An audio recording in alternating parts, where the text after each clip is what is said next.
Welcome to Gaming with Indie by Design. I'm Stace Harmon, and today we're going to be playing through Grim Fandango Remastered. This classic LucasArts adventure game is now on Xbox Game Pass, along with Day of the Tentacle and Full Throttle Remastered. We're also going to have videos up for those too. So we're going to be playing through Year 1 of Grim today. And this is not only to celebrate their launch on Game Pass, but also to mark our Indie by Design's own collaboration with Double Fine Productions on 20 Double Fine Years, which is a hardback book that we're putting together with Double Fine to celebrate 20 Double Fine Years. And that's going to have stories and art and a lot of interviews with long-term collaborators in it. To check out more on that, you can read about the details and put in a pre-order if you so desire at doublefinebook.com. So let's jump in here to a new game. I have some very fond memories of Grim. I played the original back in '98, had the big box PC version. I remember this intro kind of blowing me away. Sorry for the wait, Mr. Flores. I am ready to take you now. It's so incredibly well realised and well put together. Nervous? No. Just your appearance. It's a little intimidating. Intimidating? Me? But I'm your friend. My name's Manny I love Calavera. the mix of the peculiar with this vision of death that we're all kind of semi-familiar with in popular fiction and culture, with the mundane of just an office job, and he's a glorified salesman, effectively. What journey? The 4-year journey of the soul. It is quite a big trip, and I can't lie to you, Celso. It could be very, very dangerous. Unless you were to take that money you were buried with and buy a better travel package from us. I mean, wouldn't you rather cross the land of the dead in your own sports car? Maybe try a luxury ocean cruise? Or, if you led a very good life, you may even be eligible for a ticket on the number 9 itself. The number 9? That's our top of the line. There's this interesting juxtaposition here of Manny Calavera, our protagonist, is, to all intents and purposes, a salesman. Very few people qualify. But there's also, as he alludes to here, there's this notion that you have to actually qualify. It's not enough just to have a load of money. You have to actually qualify for these modes of transport to expedite your journey across the land of the dead, which, if you have to walk, takes 4 years, apparently. This now is just all bluff and bluster from Manny. The Excelsior line, that sounds so grand. That compass and the handle will sure come in handy too. Oh, you're going to have a great trip. Wish I was going. Why don't you? You could give me a lift. Oh, I can't leave here until I've worked off a little debt to the powers that be. This was one of the things I loved about the intro, how, I know this happens with a lot of good adventure games, that it sums up the setting, the story, lays out some of the key characters, sets the tone. Within 5 minutes, we understand a lot of this stuff. The boss told me to tell you not to leave early tonight. He wants to talk to you about something when he gets back from his trip. Tell Don not to worry. I'm not going anywhere. There's this resignation about Manny. And it's all these little touches, these clever little touches. So there, we've got a filing cabinet, which ostensibly is for premium clients. Manny has actually repurposed this to be just a cupboard, a closet for his Grim Reaper get-up. Which is telling us immediately that Manny probably doesn't get a lot of premium clients. But what's this?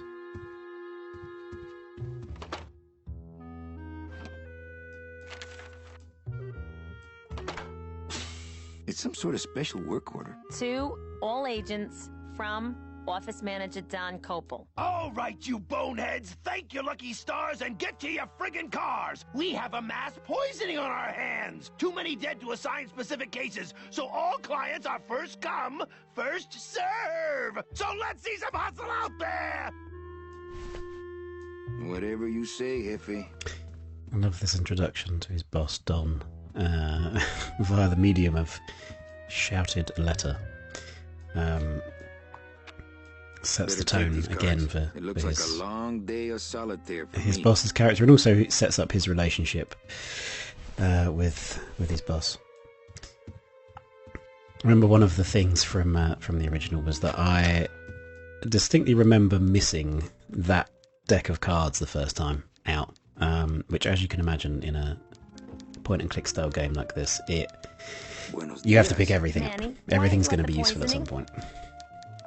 Any messages for me? Besides the one about the poisoning? Yeah. I only have one other message for you, Manny. I'm not your secretary. I don't take your messages. So get it through your thick skull and stop forwarding your phone to me. All right. But that sounded more like 4 messages to me.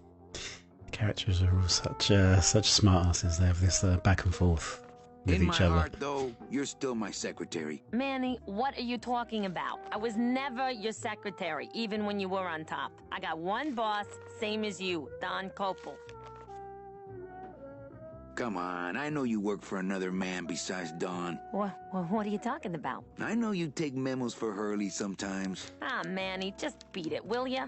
It's the quality of the Well, writing. gotta go hit the bricks. It's not necessary to have You this show those interaction at this bricks a point, but I wanted to play that out because it sets up and frames not just the relationship between Manny and certain other characters, but also just this notion of some subtle, clever writing. There's some bits in there that talk about Ava working for another man that Manny's alluding to just kind of as a joke. And also that we also learn that Manny used to be on top. He used to be the #1 salesman, but evidently things have changed. There's another example of that right now. Hey, service! Hey, who the... Oh, sorry, sir. I didn't expect... Sales agents usually don't come over to this part of the garage. Hey, you a driver? Me? Ha! No. I don't ride them, just wrench them. I'm Calavera. Manny Calavera. My name's Glottis. I don't get many visitors. Glottis. Hey, I got What a a message superstar. for a Mr. Calavera. Your driver I love said... that he has this real Mr. Hurley passion said that he could have the rest of the day off. for what he Domino does. sent my driver home? Yeah, it's kind of wasn't that nice? Childlike glee. Looks like I need a new driver. Oh, He really wants would to drive this agree car. with that. Yes, you do. You want to be my replacement driver? Me? Oh, no. Sorry, can't. Rules. Come on, Glottis. I need you to be my driver. No, I can't. So we need a driver here to get to this mass poisoning that's taken too place. big. And Domino, who is Manny's kind of opposite number, his sales competition here, You're not too big. has The cars are just underhandedly too sent Yeah, Manny's those driver dang home for the day, so Manny now doesn't have any cars. transport to That get to the gives me poisoning, an which means idea. Domino I can could get there alter first, your can get the best car clients, just a bit, with just a quick torch and job keep, to let out the you know, he can stay on seams, top. You know? But I'm not Cutthroat allowed world. to modify the cars without a work order from upstairs. I Pun could lose not entirely my intended. job. A work order, huh? Yeah. I can't torch anything bigger than a cigarette without one of these signed by the boss himself. Hey, that's my line. Getting people to sign. Back in a snap. Yeah, too small. I'm not too big. Everything around here is just too small. Okay, we've got our first task here, and we've also made Glottis feel a bit better about not being too big for the cars. The cars are just too small for him. Okay, so we have a work order. We need this to be signed by Manny's boss. The work order is so that Glottis can make some adjustments to a car in order to fit in it to drive. So if we were to go straight to Ava, the secretary, to try and get this work order signed, she's going to tell us, she's going to buzz Don, and he's going to tell her that he didn't want to be disturbed. So we need to find a different way around the problem. There's this awesome Day of the Dead parade going on in the background. What I love about that is that it's actually just framing. It's just world building for for kind of the grander story. There isn't. You don't go to the parade, which would seem like that would seem the obvious focus. Oh, I need to get to the parade. That's going to be where all the action's happening. And here it's just something that's happening in the background as a way of fleshing out the world. We may need a pun counter. That's another one. Fleshing out the world. Unintended. Okay, so we've climbed up here. We're in Don's office now. Don evidently is not here. So we're just going to have a quick... It looks like Don's rigged his computer to automatically answer his intercom. Quick look at his computer, and we find that he's not the only...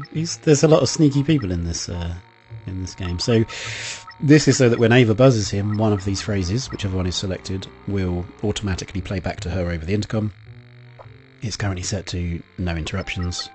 We can use this to our advantage. If you buzz me again, I swear I'll jump out this window. We could set these and go back to Ava and talk to her, and she'll buzz him, and we'll get each of these responses. And there is some, obviously, some humour to be found in doing that.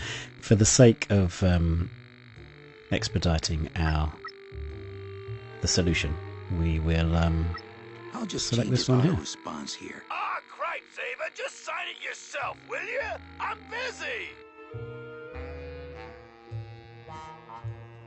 Okay, so we can have a look around Don's office. There's some nice world building. It feels like a thing that's lived in. But we're just going to head straight back to Ava via this rather vertigo-inducing ledge, and that wonderful music that feels like you're falling, that floating, getting a bit woozy, standing on top of the ledge here. So we're going to head back down.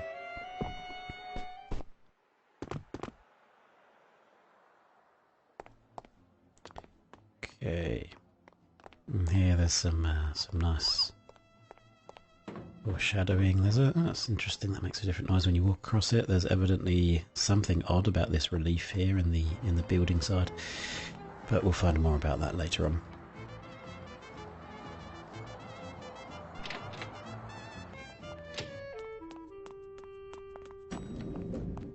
Got these gorgeous Art Deco facades. It looks very grand.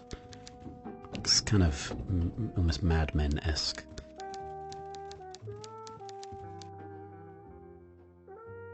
Okay, so I could tell Ava that, do you know what? Don's not actually in his office.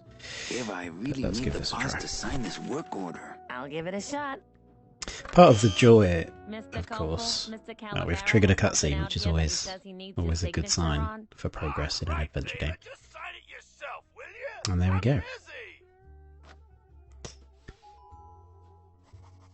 Part of the joy of these games, of course, is to explore all of these narrative dialogue options, and just for the humour, just to pick up little bits of nuggets about the world, even when it's not necessarily the solution. There's a great degree of We all have narrative as a reward in games like this.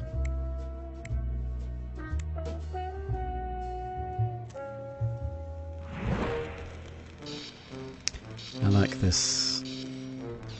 I think it would have been quite easy for that to be quite patronising, the way that Manny then takes the same cigarette lighter that Ava hasn't been able to get to light and then lights it up for her. But it feels earned in the sense that Ava's clearly very capable. She's been giving a lot of witty lines back to Manny.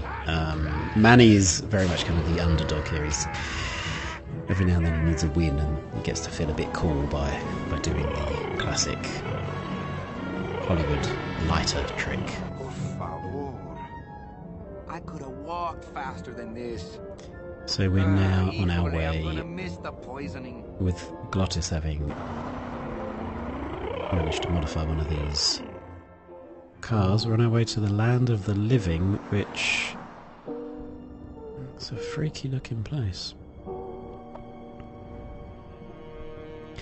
Now there's some, it's definitely worth, when you play through this, it's definitely worth checking out the developer's commentary that's available in a lot of these scenes.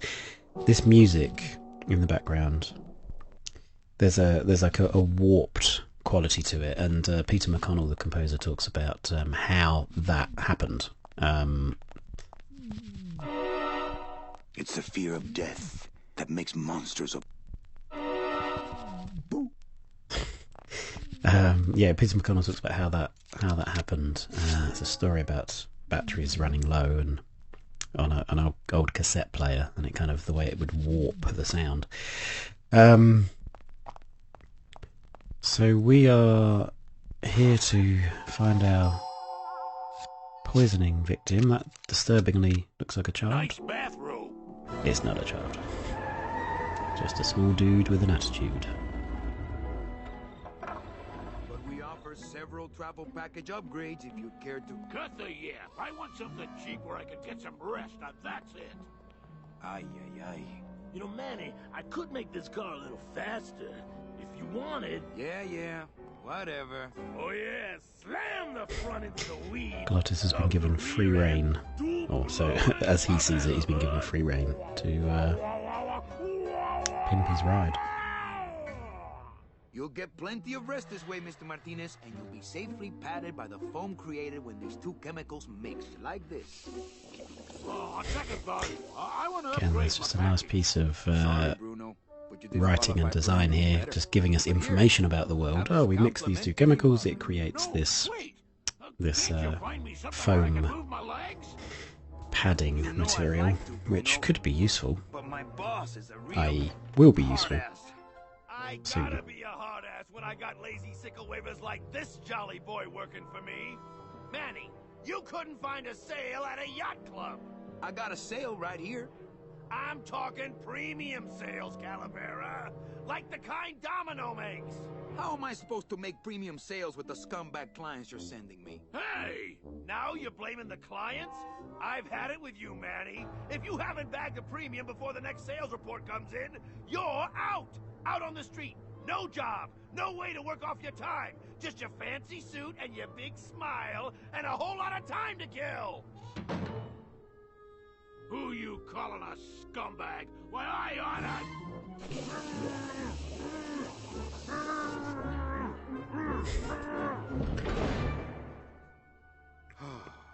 There's no use paying it down the line. Like Manny's just got an earful from his boss, Time to take one. and he's taking it out on the client. Okay, so we now need to find ourselves a premium client, because otherwise Manny's going to be out of a job, and then he won't have any way to work off his time. So to do that,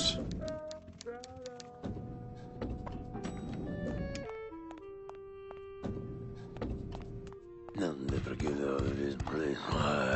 You and your fancy suits and your nose holes way up in the air, sticking your empty beer bottles down the message tubes. How fancy is that? Huh? Don't you boys upstairs realize Again, the tube just another little switcher hint is a sophisticated and delicate piece of machinery? Huh? You think you're better than me? No. Good.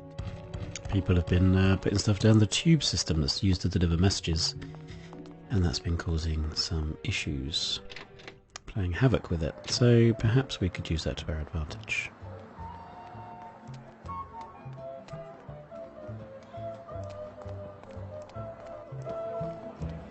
Hey, what's going down, clown? Hey, back off, suit. I'm practicing.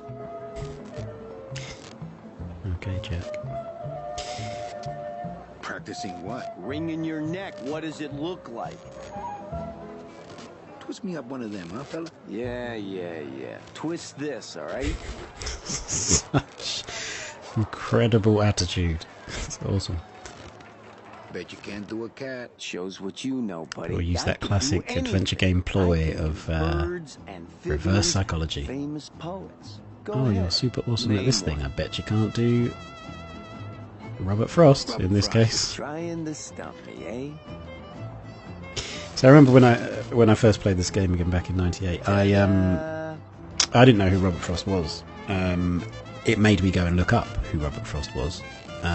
So there was an educational element there, but that was part of this game feeling mature in a way that some of the other LucasArts adventure games hadn't felt to me at that point. Not because it mentioned a real world poet, My kid wants but because to it just felt like there was a bigger thing here. There was other references. There was a knowingness about it. There was I think also some of it was just a confidence to a dead worm. use references That's like easy. Robert Frost, and I didn't know who that person was, and There's no so limit okay, that's on interesting. those. There wasn't like, oh, we need to make sure we pick somebody super obvious. You know, let's pick a playwright instead. Let's just say Shakespeare, or you know, whatever it is. Like it was there was an interesting balloons are for.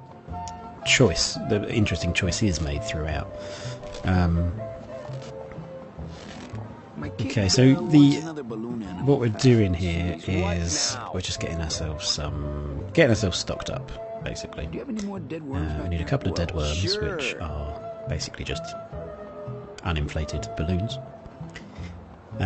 We've also got Robert Frost. We could take the cat. You can do a cat, and we could take the cat for the purposes that we need it for later.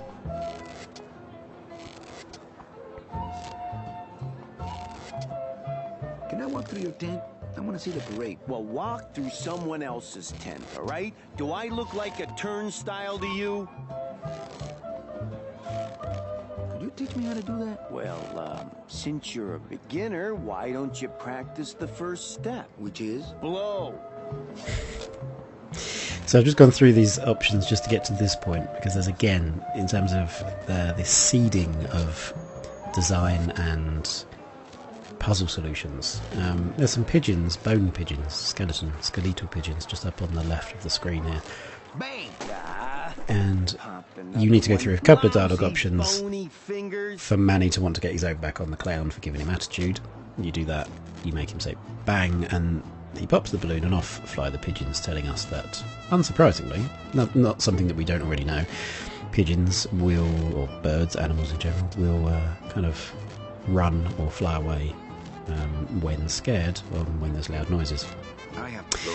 So that's something that comes in handy later on. It's something you don't need to know, it's something you don't need to explore through the game to find that out, but it's a thing that Since I really didn't get this notion of like a breadcrumb trail, or giving you multiple answers or solutions to or rather multiple hints towards the solution to a puzzle, even when there is only one solution, and that's really cool.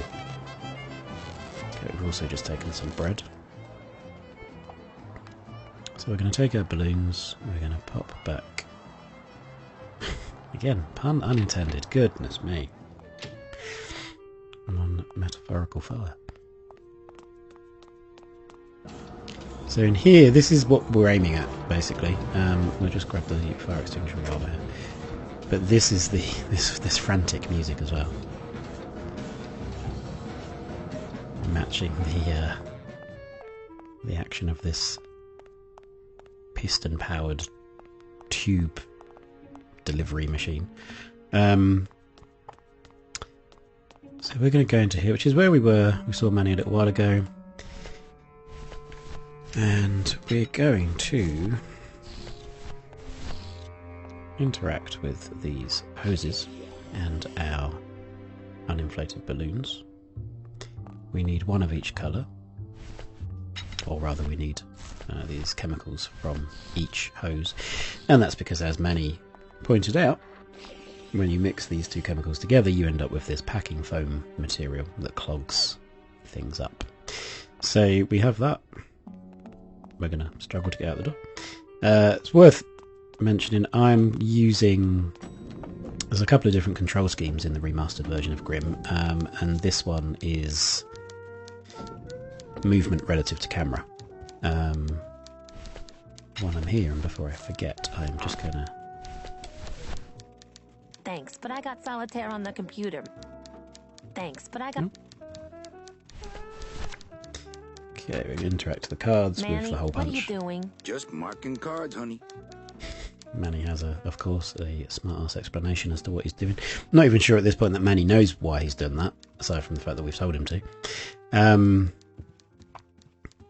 Okay, we can pop in here, but marking that card is going to be useful for later, of course.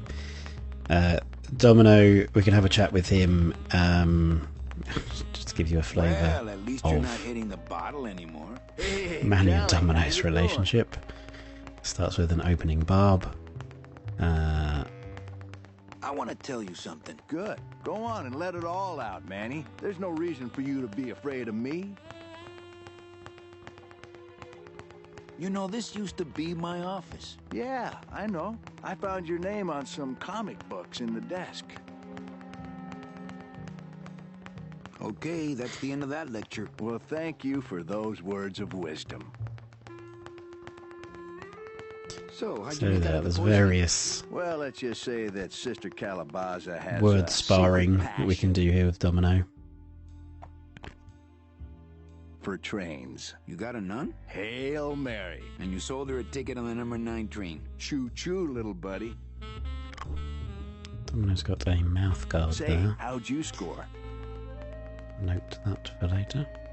I got 2 nuns, actually. Hey, that reminds me of this really funny joke. Heard it. I want to punch you in the mouth. Straight up. Oh, no, not the Christmas party all over again.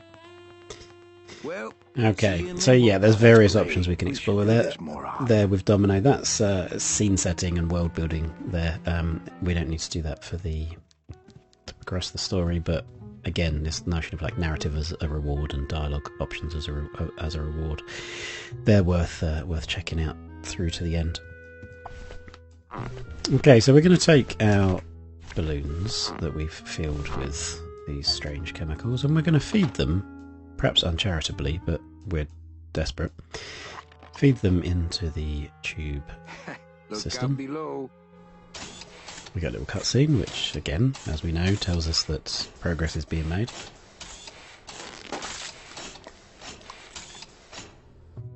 Okay, so that's one. Let's take the other one.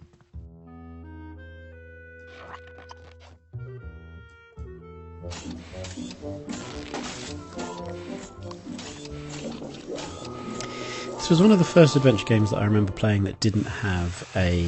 That doesn't sound good. Well, it didn't have the standard kind of list of verbs that we're used to with things like Monkey Island and also even things like Full Throttle had the wheel where you chose actions. They weren't necessarily like actual words on the screen, but things like Day of the Tentacle, Monkey Island had those. Full Throttle had a variation of that. You got to kind of see this evolution of this, or refinement of this this action system. And here we just have an inventory that we have access to. Manny looks at things as he walks around that you can interact with, and it's a more streamlined or more integrated, I guess, approach. I mean, there's Server's down certainly again. What else is new? certainly room for both in my world. I was a huge fan of Monkey Island, still am a huge fan of the original 2 Monkey Islands in particular.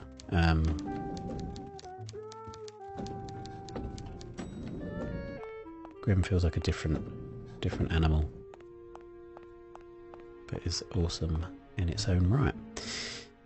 Okay, so we've now just been told that the server is down. And lo and behold, we have this dude who we met earlier in here fixing it. So this is an example here of, you see Manny's head there turns towards the lock. I've just locked an open door. Strange, yet symbolically compelling. Hi, I'm not getting any messages. Is the server down? This is their idea of a joke? They think it's funny? I'd like to jam their tubes with packing material. See how they like that? He's upset. Can I squeeze in there? Okay, so this is the server room. This is where all of the messages pass through. So the message, the letter that we got at the beginning from Manny's boss Don, Well, I gotta split. was delivered via this tube system, and so we understand that perhaps we can get to a different client list or a different access to different information about clients if we can somehow interact with this. This is one of the puzzles in Grim that I think is an interesting... it's a different take on offering puzzle solutions, because ordinarily we're used to exploring all of the dialogue options to get to a point where either we understand that everything we can do with that person is exhausted, or we stumble upon the answer, or they hint that, oh, if only I had a number 10 wrench. I'm not a DIY person, as you can probably tell from that clutching at straws of being a manly man. But in this instance, we can talk to this guy again for as long as we want to. We can get some comic relief out of that. But ultimately the solution to this puzzle is just to leave. He's fixed it. And now we see the reason why we've locked this door open. Because then when he closes the door, it doesn't close properly. There's several instances here where, in Grim as a whole, where you can make partway progress in a puzzle. So you can go and do all of that same stuff. You can understand that, oh, if I leave the room, he leaves. But if you haven't locked the door open, then you have to do it again. You have to go and do the balloons again, the packing material again, etc., and make sure you lock the door open. So, and it's, you know, you're never punished. It's just like, okay, now I understand. I've got more information than I had previously. So this is, we're going to try and get into here. It's locked. Jinx. But what we have is we have a card. And we have a card, importantly, that has holes in it, which still allows the air to pass through, so it doesn't interrupt the flow of the air and the delivery of the messages, but it gets enough in the way that we can intercept this message and read about a Mercedes Colomar. That's good. That's really It's going to good. be, If hopefully, you read Mercedes Colomar, I think you're the one for me. Manny's next client. So he's all suited and booted. Gladys, are you loco?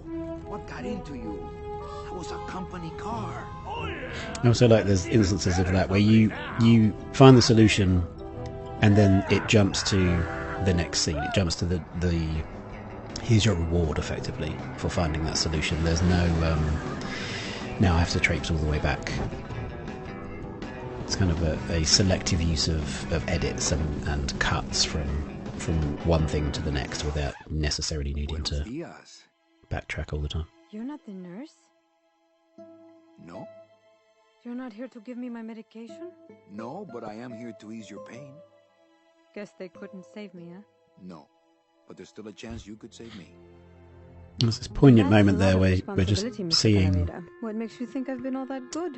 Miss Colomar, just exploring very lightly that idea that, you know, not everybody I can here see is it in your face and in your file. ready for the point that It says they you're entitled to a pass over into the Day of the first-class Dead. ticket to- That was a surprise to her. She didn't know that was happening. No way. What? Did I do something wrong? It's not Not all according to your bio.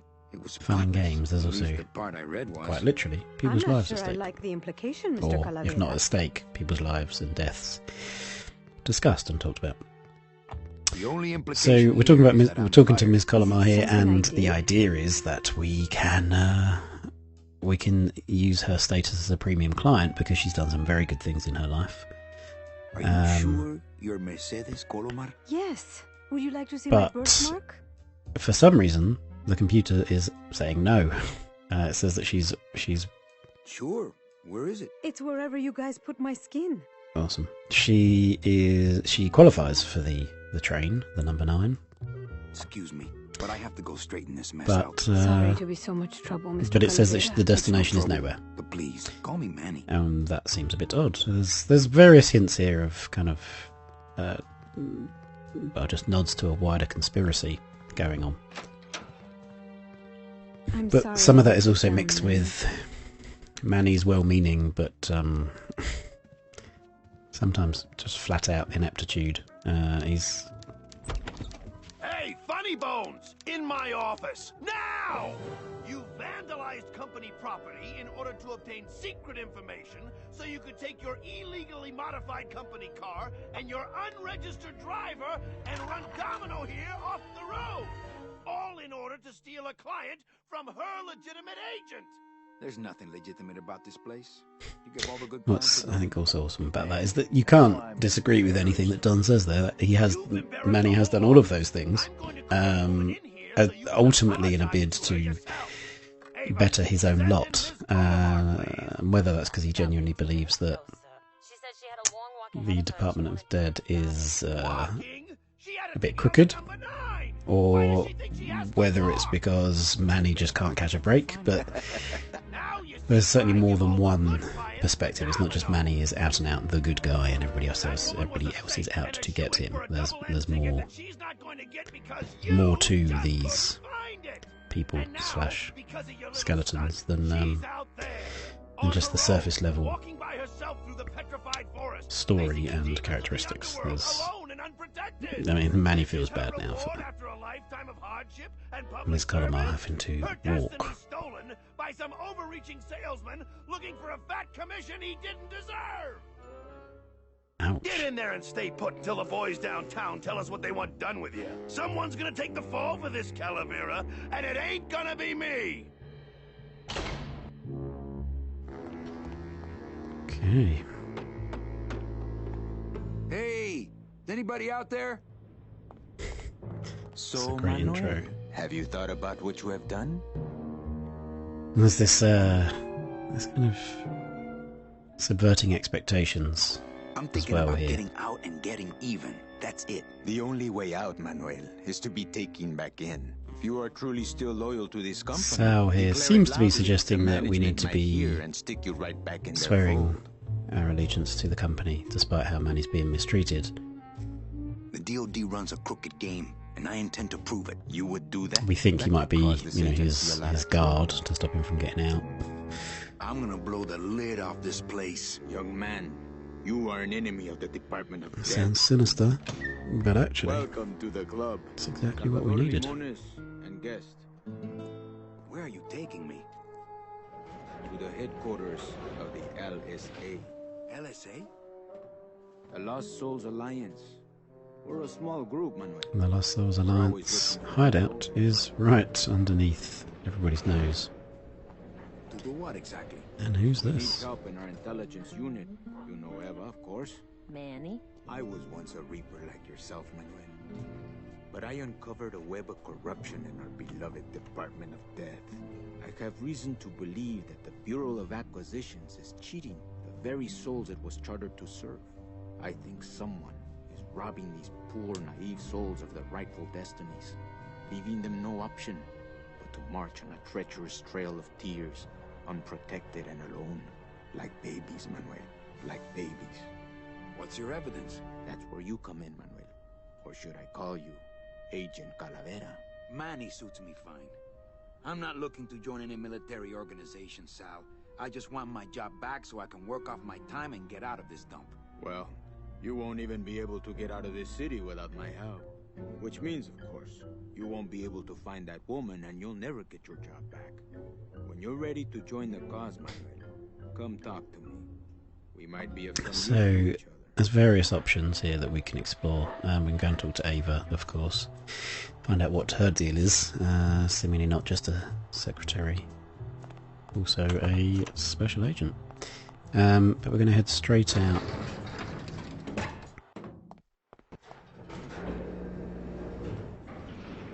And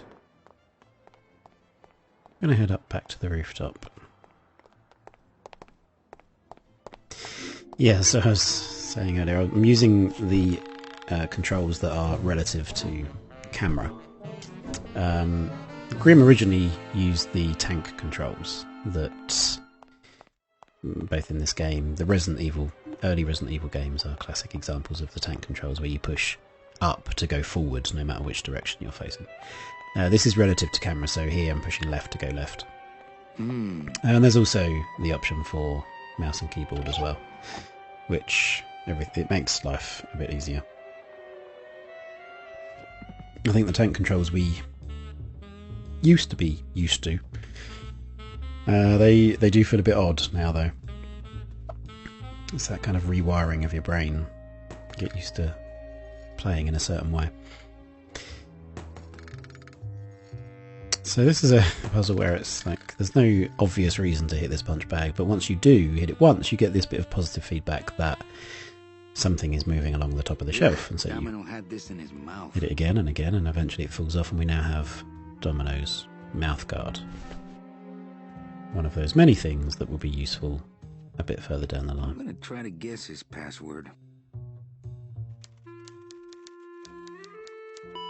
Nope. It's not Golden Boy. There's a whole bunch of those that's worth exploring. But we're It here looks like a glowing hunk of coral. for this glowing hunk of coral, apparently. He's got a lock on it. Can't believe he doesn't trust me. Okay. So this My is scythe. I like to keep it next to where my heart used to be. just worth quickly examining this coral. Congratulations, Domino, on your new job, Hector. That's been given to him by a mysterious figure called Hector. We'll find out more about him later. So while we're here, we can also head up to the roof. Now, the conversation options that we didn't explore down in the LSA bunker were that they need an agent. Manny doesn't want to be that agent. They need... It's kind of a fledgling organisation. They're going to need a way to communicate with their officers out in the field once they actually have some. I wonder if that's how Domino meant it to be used. And to do that, they want to use carrier pigeons, messenger pigeons. So we need to get some pigeons from somewhere, but getting any old pigeons isn't enough. We need to get eggs. They need to be hatched so that they can be raised from birth to be, for that purpose, to be messenger pigeons. So we're after some pigeon eggs. Apparently that particular puzzle where you attach the coral to this kind of ticker tape, is that right? One of these decorations, and throw it up onto the ladder. That was originally going to be more of a dynamic, kind of reflex-based puzzle, like you had to actually aim at the ladder, and due to constraints, that was cut. I think there's a couple of instances in Grim where there's puzzles that were probably going to be more kind of actiony, more dynamic in that sense, but that eventually they became more of the more traditional kind of step-by-step, use this on this to achieve X. So using some knowledge that we know the pigeons are scared of balloons. I mean, again, this is a thing that we already know in the real world. It's loud noises are gonna scare them off. Unsurprisingly, putting a balloon of Robert Frost into this makeshift bowl isn't going to do it alone. So we also need this. That's this great animation here on this shredding or crumbling of this bread.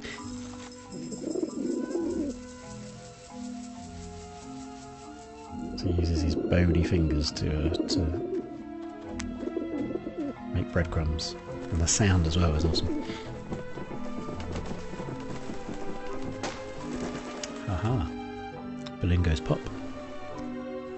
Pigeons fly away.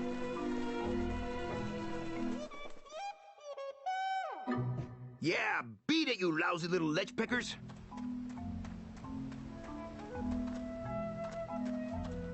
You must come with me, young ones, for I am the Grim Reaper. It's rather sinister when you're talking about what he's saying.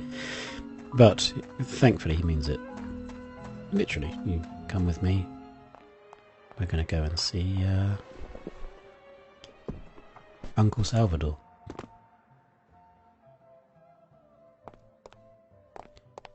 Before we do that, though,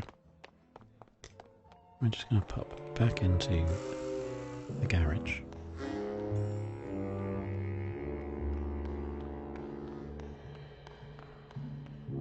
Hey, what did they do with Glottis? Good question. What did they do with Glottis? So we're going to use this mouth guard on this gooey Philadent. Good for dents, substance. great for dentures. Which I think is maybe meant to be coffee. I'm not sure. And we're going to do the rather grim thing of putting this into our mouth.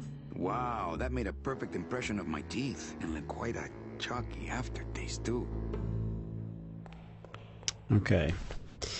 So now we have a couple of pigeon eggs, and we have a perfect impression of Manny's teeth. Agent Calavera and 2 guests.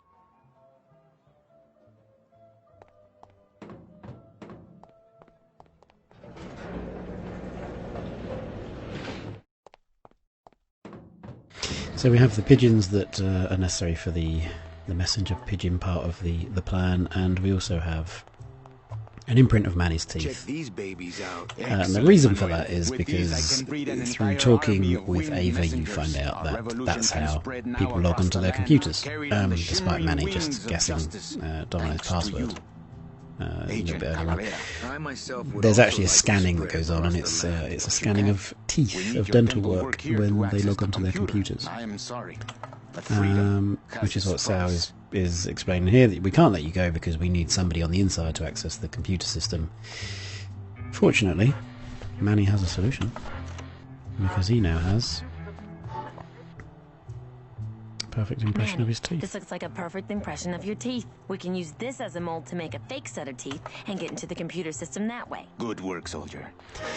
So these slides on the projector, The revolution, some of this, that one right there is Peter Chan concept book. Peter Chan was the concept artist on Grim Fandango and on many LucasArts games and many Double Fine games,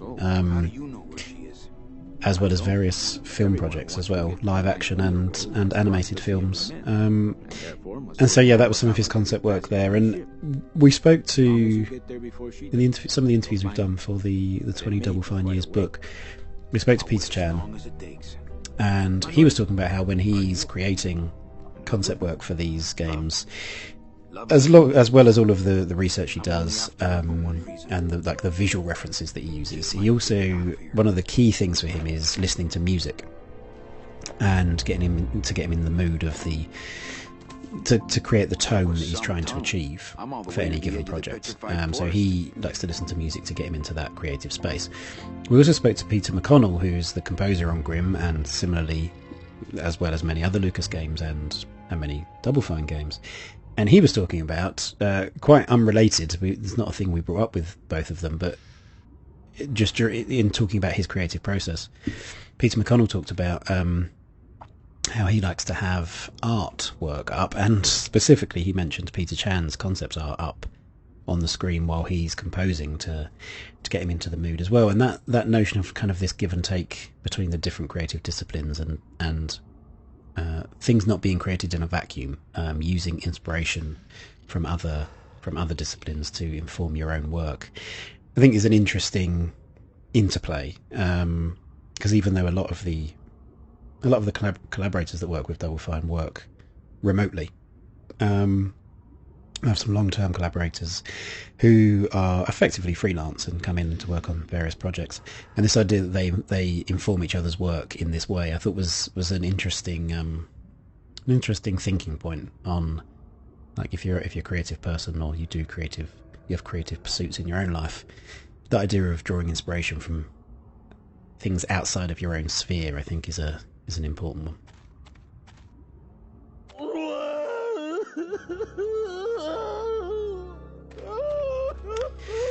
So here we find Glottis in the petrified forest. Why are you crying? Manny? Oh, Manny! They fired me! Oh, Glottis. Me too, buddy. You don't understand, Manny. I was created just to do that job. It's the only thing that makes me happy. It's like they reached into my chest and pulled out my heart and threw it into the woods to... Quite literally illustrating the point that he's making. What have you done? Oh, Glottis.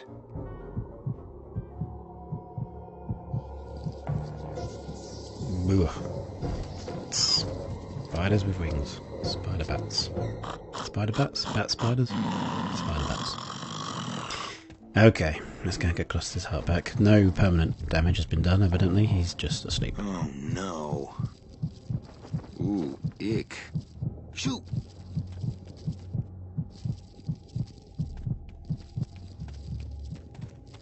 I guess I could always use a spare.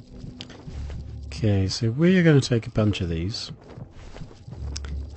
It's not necessary to do this. We do need bones later on, but at the point that we need them, you can just pick them up from where you need them in that location. We're just going to pick a bunch up because we're here They now. don't seem very interested in that bone I put in there. Okay, they're not.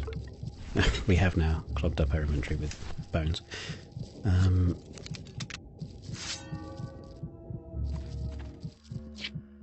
Okay, but the bone allows us to get a purchase on the net with the scythe and catapult. Oh, poor the heart. spiders. No more demon heart to eat. Hopefully back to the exact place that we need it. Let's see. Oh, what do you know? Right next. If we'd aimed a bit better, we probably could have got it straight back into Glottis's chest. It's still beating.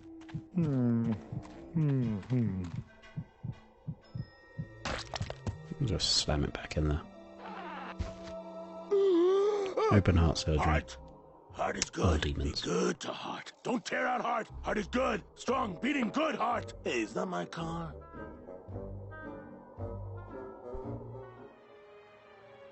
Meanwhile, Mr. Lamont, I assure you the missing woman will be found. I will personally track her down myself. Just like you personally picked her up from the land of the living. That was my intention, but Agent Calavera somehow got to her first. We gave you the fastest car, Domino. We gave you all the best clients. You had all the advantages. So how was this Calavera able to sneak in there and eat your lunch? Oh, now, Hector, you can't get too mad at Domino. That wasn't his fault. Oh, I can, Don. You should know I can get too mad. But not at Domino. After all, he wasn't in charge of this operation. I feel a bit bad for Don here. He's kind of sticking up for his employee, but he's just a bit feckless. He's like one of those middle managers that he doesn't really have any clue what's going on, which is why he's there. He's there as a puppet, really.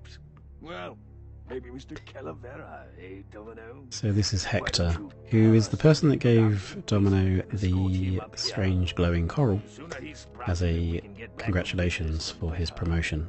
Wanna go for a ride? I thought you'd never ask. Again, probably a certain amount of deliberate placement there so that this shady Hector character could use. Domino has a pawn as well. Okay, so as I mentioned earlier about the camera controls being relative to cameras, or movement controls rather, being relative to camera. Here they are actually still tank controls, and it does feel weird. Okay, so this is one of the two infamous, perhaps, puzzles in the Petrified Forest. What sort of unholy Christmas tree farm is this, Gladys? This is one of the more sort of dynamic puzzles as well, but perhaps hints to that idea of some puzzles being more action orientated that we were talking about earlier with the lassoing of the coral. But here we need to get these pistons working in tandem on each side, but working opposite against each other. So I think we can just start here. Okay, so those ones on the right are now working in tandem.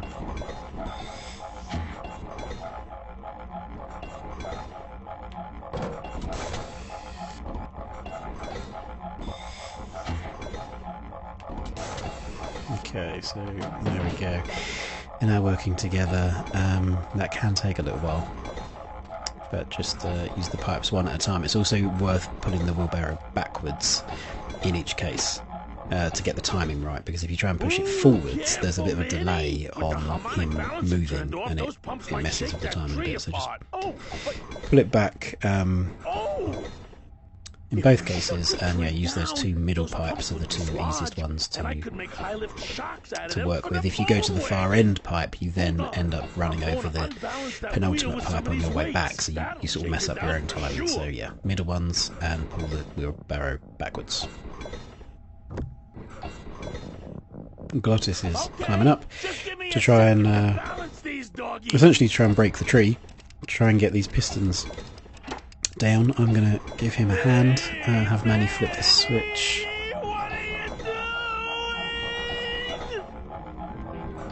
And lo and behold, we have a cutscene, which again usually means we're doing something right. Okay.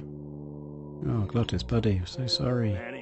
He's like, yeah, He's just, From now on, he's more so preoccupied with being able to pimp the ride again. like eagles on pogo sticks. Good analogy. Strong. What a relief. I was getting concerned that our transportation wasn't ostentatious enough. Get in. I love Manny's humour. It is dry as a bone. Dry as a bone, wow. Did it without even realising. Okay, so before we can head up north now, because we have these this raised suspension effectively, so we can get across this rockier ground. Before we do that, I'm going to leave just Glottis playing cars for a bit. I'm going to take this sign. We can now pick this sign up because previously Glottis reversed into it and loosened it. And so this is the second puzzle I remember getting stuck on in the Petrified Forest. And this one was more... I was unduly influenced or overly influenced by... There's a puzzle in the original Secret of Monkey Island in a forest where you find the directions. It's a maze basically, and you find the directions through a dance routine. Do the monkey or something, and it's like right, left, right, and it tells you which path to take. And so I took this sign to kind of be that it was pointing at which of these tunnels I was meant to go through. So I was getting very confused as to why it would keep changing, and it took a while to realise that you don't travel through these tunnels despite them being there, quite deliberately I think as a bit of a red herring. You just move this sign, put it in the ground, keep following the direction that's pointing in, and then lo and behold you'll come to a point where there's this distant rumbling, and the sign in a cutscene form points straight down and opens this bizarrely modern parking space, it seems, or hatch. I mean, this has got to be one of the most elaborately hidden ways of picking up a humble iron key. It looks like some sort of warning sign. They'll tear you apart bone by bone and build with you a human throne. Their buck-toothed king will sit upon what once was you, but now is gone. This key unlocks the gates of hell. Steady traveler, use it well. Something of a riddle, a warning. Sounds horrendous, whatever it is it's warning against. Can't pass up an old creepy key. But we've got our key, which is the only reason to come down here. Necessary, of course, but it's the only... Could have just had a key anywhere, but we have this tricky signpost puzzle, and then this dire warning, and we exit the ramp. Love the sense of scale as well, like it just... Manny's looking tiny in this huge, giant style forest. Okay. So we now have everything that we need to progress. So, using these tank controls, we're going to cross over here. This looks rather sinister. Manny, what are you doing? Don't you know what's on the other side of that gate? Yeah, the way out of the forest. Demon beavers, Manny. They'll make you into a dam. Relax, Geppetto. I'm not made of wood. But Manny, they don't use wood. And lo and behold, flaming demon beavers on a bed of bones. Pretty horrifying. Okay, so we've been chased out of there to show us that we can't cross the bridge. We need another way round. Now, all those bones that I picked up earlier, you can just get those from here. This beaver is lining up, telling us something could be about to happen. So here, we're throwing the bone into the tar. The flaming beaver wants the bone. And then we spray our fire extinguisher. Beaver jumps in to retrieve the bone, is put out by the super fast acting fire extinguisher, and sinks into the tar.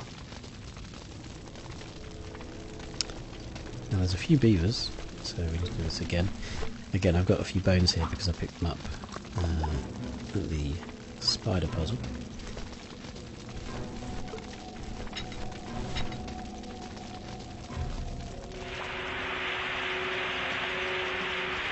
There can be some trigger. The fire extinguisher doesn't run out. There can be some slight trigger hitches. Certainly on this version of the remastered that I'm playing. This is kind of the original PC remastered version. So you throw in the bone in, grabbing out the fire extinguisher, and then just spraying the fire extinguisher, holding down the use button. Seems to be the best way to trigger that. You can kind of walk around a bit and try and get speed in the right place, and it sometimes works, but I think there's an element of it being a safety net for not the beavers not jumping into the tar before you're ready with the fire extinguisher, so the spraying of the fire extinguisher triggers that. So now there are no more flaming demon beavers. We can come out here. Of course the car's not going to fit through that tiny door, but we do have a key here which will fit this lock. This outer gate is huge. I'll need Gladys to open it. Manny, I don't know if I like driving over people. They can't feel it, they're dead. You're dead. I wouldn't want to drive over you. That's because you and I, Gladys, are friends. Aw, Manny. It's another one of those poignant moments there. I feel like it's discussion of the dead, of where does the person reside, you know, is the soul within, is it part of the body, is there a soul, etc. But it's this idea that he's saying, well, they're dead, they can't feel it, but Glottis very innocently retorts that, but you know, you're dead, I wouldn't want to drive over you. It's something to be explored there that I find quite interesting. So we've now arrived in Rubacava. You're right. We're gonna have to find a good place to hide that road show. Speaking of hiding, now we've come to Rubacava because, ostensibly because, all of the souls who are walking, doing the 4-year journey, walking across the land of the dead, have to pass through Rubacava, I believe. So we've come here hoping to track down Mercedes Colomar. Let's go and check out the diner. Oh, there's a familiar face. Mr. Flores, I'm ready to take you now. Manny Calavera, is that you? Didn't you used to be taller? He's referring to his I'm looking for a woman named Mercedes Colomar. Stilts that he was walking on. Come through town by that name, and you can take to complete the setup of the Grim Reaper being this big imposing figure. So I watch the comings and goings around here very carefully. Who are you looking for? Well, if you must know, it's about my wife. I got word that she passed away not long after I, and that she too was crossing the land of the dead on foot. It is said that all lost souls come to Rubacava, so I came here to wait for her. How do you know your wife hasn't gone ahead of you? Oh, Manny, if she had arrived here first, surely she would have waited for me. Oh, that's sweet. You would have hoped, but... I'll help you find your wife. What did she look like? Oh, here. I got this from the DOD and made copies to hand out. Isn't she something? She must have been beautiful with skin. Weren't we all? Indeed. I'm here to reclaim that walking stick. I broke it over the head of some hideous monsters in the forest. Well, I'd better go see how my other clients are doing. If you say so, Manny. Okay, so we have a picture of Mr. Flores' wife. We'll be able to use that shortly. We'll just go for a little wander over here first.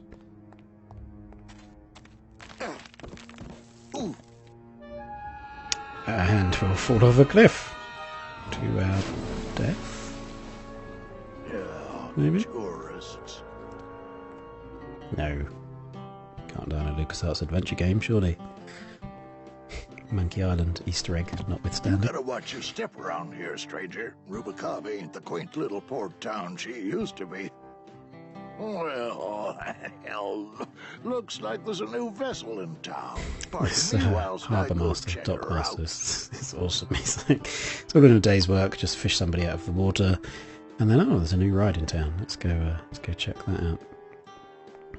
we need to follow him because actually, it's he mostly is stocked with a few mods here and there. offers a solution to our puzzle. Glass packs I'm hearing are turbos.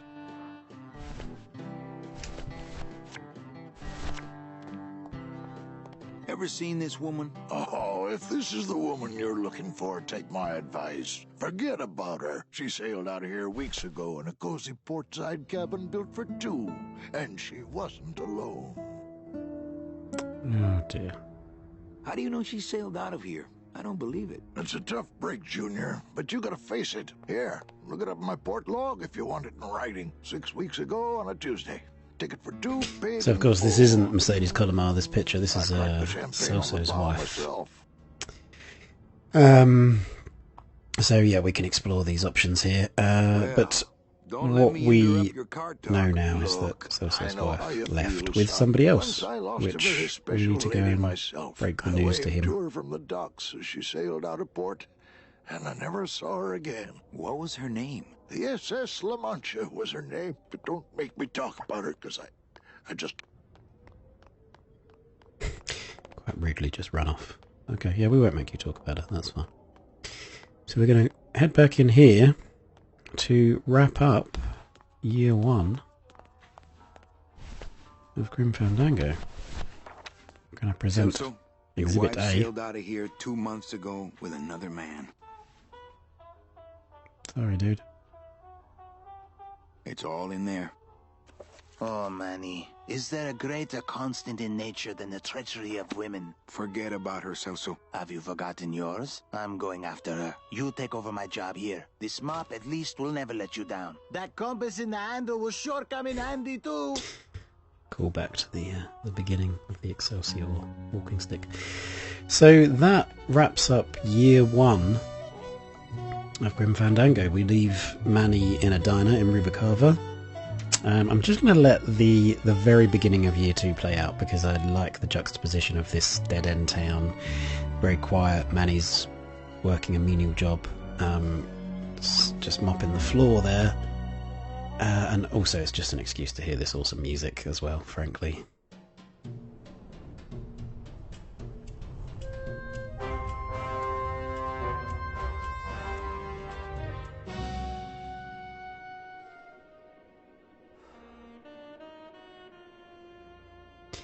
So Manny's fortunes have evidently changed. I like how that subtly suggests that he is good at his job. He is, when he applies himself to something, he's good at that, which feeds back into the idea of a wider conspiracy against him. Or at the very least, he's caught up in a wider conspiracy that is actively holding him down and well, looks like a quiet night in old Rubicava.